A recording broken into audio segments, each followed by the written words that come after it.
If your cell phone battery is draining very fast, use this step to make your battery productive and effective. Make sure you just close down all background application like this. Look at this. It will eat your battery. You can close all at once.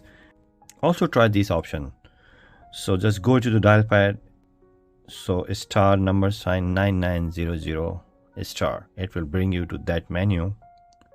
Go all the way down.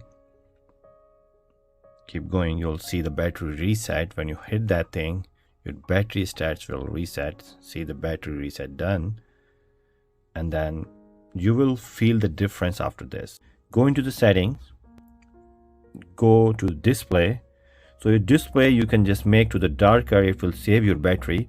Or if you would like, if you like to use the light one, so you can just make the dark mode schedule in the night or in the daytime, whenever you would like to use the dark and the white. So this will save your battery for sure. And for the brightness, just make the brightness adaptive. So whenever you go into the dark place, it's bring you to the down and it will save your battery. And whenever you go outside, it's bring you to the higher brightness. So that will save your battery. It is very effective.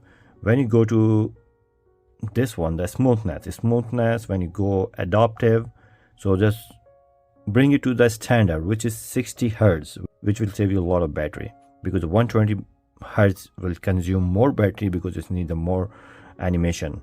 So right now I'm doing this one, but if you want to save your battery, you can go with this. If you like that video, please like and subscribe my channel, and see you in the next video.